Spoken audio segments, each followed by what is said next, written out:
Hello, my name is Micah. At least, I believe it is. I was born in 1976, though lately the numbers feel less like a memory and more like something I've been told often enough, that it stayed out of habit. My sister Mary lives with me now. Or, she did. Her house burned down on Quiet Wisp Street. Funny name for a place that screamed so loudly when it died. A boy named Matthew set it alight. They said he was unwell, said his mind had already left the booth before the fire ever started. I remember feeling sorry for him. I still do. It was October when she came to stay. Remnant Hill always feels like October, though even in summer the air tastes like something already gone. I woke up to the sound of something old. Not loud, not clear, just present. The record player in the other room had turned itself on again. Heartaches. My parents used to play it when we were young, back when the house felt full, when the walls didn't echo after you spoke. Now it plays like it's remembering itself. Mary was already awake.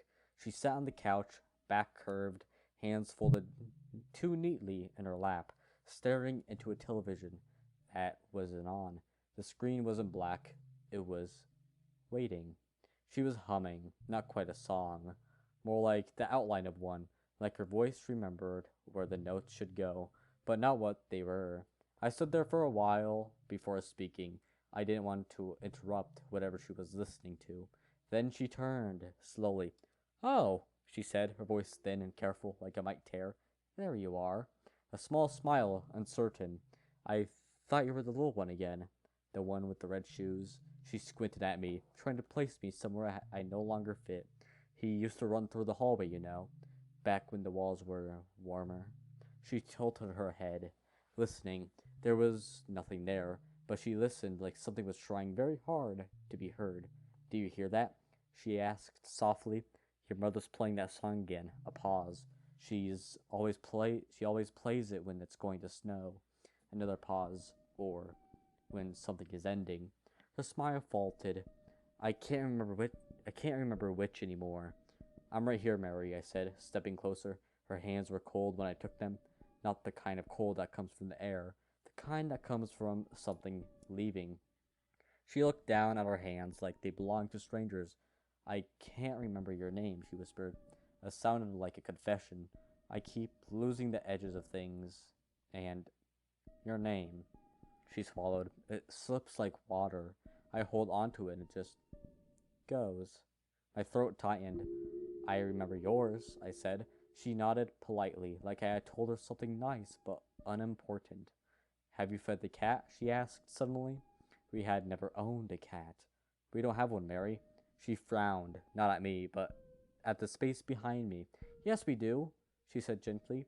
"He's right there." I turned. A stuffed animal sat against the wall, purple and black, but an eyes, slightly tilted head. It hadn't been there before. "That's just a toy," I said. Mary smiled in a way that felt wrong. Too full. Too certain. "Oh no," she said softly. "He's very alive." Her fingers twitched in her lap. "He has so much energy." Then she stopped, mid-breath, mid-thought. Her eyes didn't close. They just forgot to stay open. "Mary?" I said.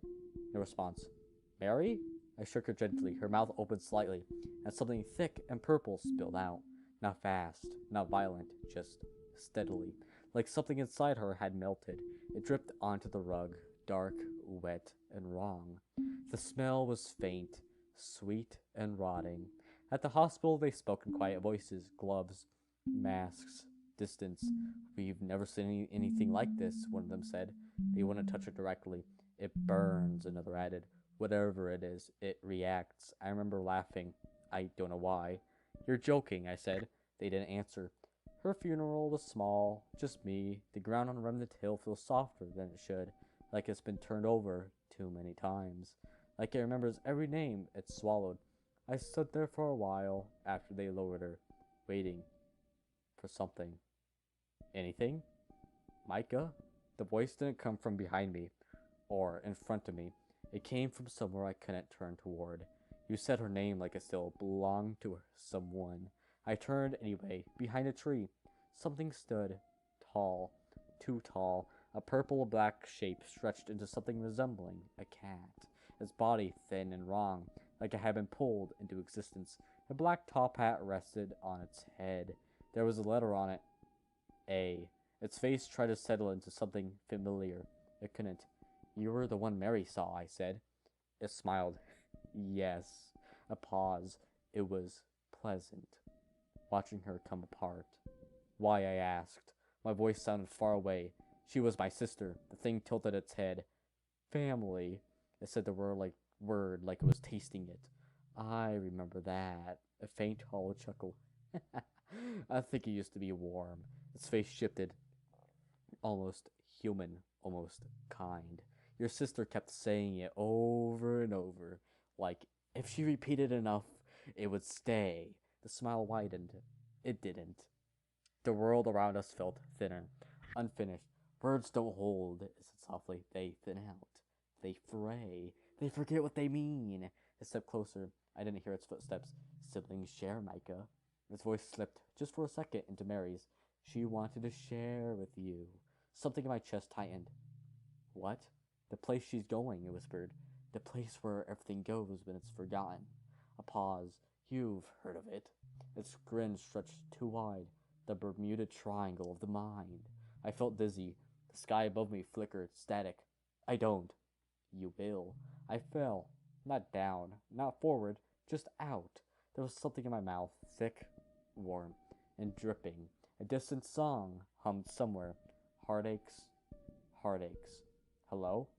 My name is... I can't remember. It keeps slipping, like water. I got out of bed.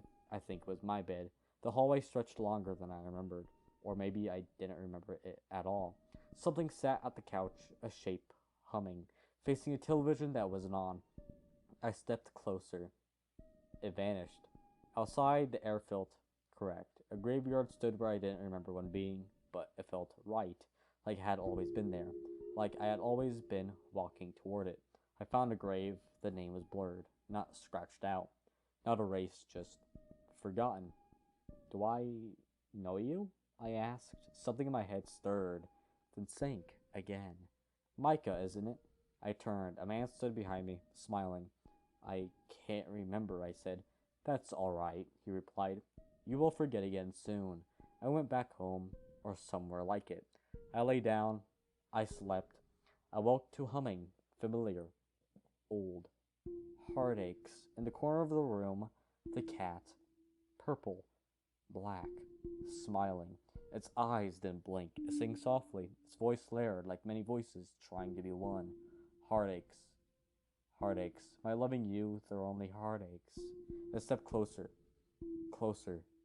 Too close. I remember you, it whispered. I remember all of you. Its hand lifted. Long. Thin. Cold. I'll help you forget. It touched my face, slowly, gently, like peeling something delicate from a place it no longer belonged, and the world came off with it, like an old sticker forgotten on a wall, and a house no one lives in anymore. And then, nothing remembered me back.